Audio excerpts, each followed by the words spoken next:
Before he was 12, he witnessed the fatal shooting of his best friend.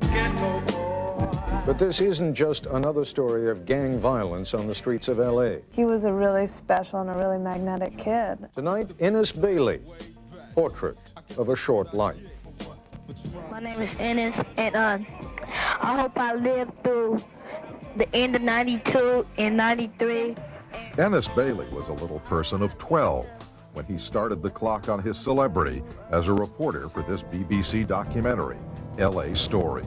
Ennis Beley, the tiniest reporter to cover the Rodney King trial. To recover some, like, a big thing like that, because a little kid at my age, you know, it's great. But it wasn't to be. Ennis's life was ended on a South Central LA street corner, just weeks short of his 16th birthday. One has to recognize, too, that in his short little life, he touched more people than most of us will ever hope to touch in our lifetimes. We were looking for people to be in the documentary, and we were considering including Ennis, and I think he sort of decided he was going to be in it. He was given a camera, he was given videotape, and he was just asked to take the camera and talk to it. He was living in South Central, and he was running around with a hi-8 video, just recording anything and everything that came to him. When Ennis died, on the day that he died, Randy and Fenton and I, my co-workers, and I went down to tell Ennis's guardian that he had died. And I never have hated a neighborhood more in my life. That's me! I took this one. And I took this one. She took this one. Manny, is it dry? That's nice. Yes. It's a fascinating thing about life. I mean, you never know how your life is going to affect other people. And in this particular circumstance, I'm sure Ennis Beley never had the thought that all the way across the country, some organization or people would be inspired by him.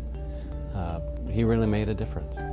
And, I couldn't be more proud of what's going on with Ennis Beley. And, I'm out there pitching all the time, certainly to funders, at how important this is. I hope I make through these years now, because, niggas killing little people because they didn't do nothing. The program was named after Ennis Beley, who was a young man in Los Angeles who was involved in a variety of different photography programs, and he was murdered. And so a member of Young Audiences saw a report on the news about him and was inspired to do a photography program. It's named after him in his memory because of the report that they saw, just talked about what an interesting young man he was. It really inspired them to create a program here in New Jersey based on what they saw. How does the Ennis Beley Project come together? Well, it takes the effort of 3 organizations to make it happen: Homefront, the Lawrenceville School, and the Young Audiences of New Jersey. What you do is you put this here and you cover it like this and then put it for 3. 1, 2, 3. And then you do it for 3 again. 1, 2, 3. 1, 2, 3. 1, 2, 3. This wonderful project began about 11 years ago, and when the people from Young Audiences came forward and said, hey, we're thinking about this project, will it work for your kids? I jumped at it, because Homefront's kids are kids whose worldview is so limited, and our kids needed the opportunity to have their world view expanded.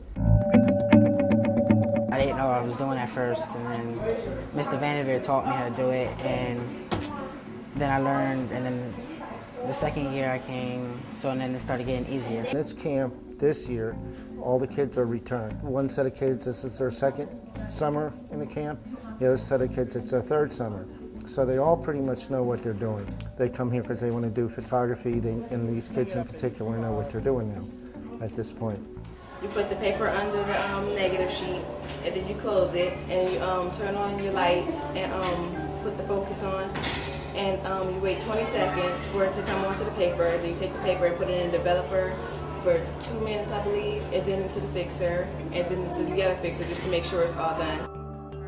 Bringing this project here, I think, was one of the first steps in recognizing the Ennis Beley project and continuing to allow them to work here, and also in bringing kids from Trenton in at lots of other opportunities on a weekly basis. I would like to see the program grow. I think that we have a good base. It took us a long time to get it as strong as it is today. I would like to see it grow to different areas of New Jersey, take it to more kids that can appreciate a program like this. We started out with just one camp in July, and the past 3 years, this is the third year, we conducted an additional camp in August now. So yeah, it did grow already. It improves somewhat every year. We get more done and we get more work out of it. I would just, hope it continues and hope that we can continue working here because Lawrenceville's been so good. Well, our goal is to expand the program. When I began as executive director 3 years ago, I got to see the effect, and the exhibit alone is, so touching. And so I said, we can't just do one camp. I mean, we've got to expand the program and touch more children. So over the last 3 years, we've gone from dealing with 12 children, and now we're doing 40 children each summer. And that's not enough. And we've got to expand it even further. When I grow up, I probably want to be a cameraman or a reporter.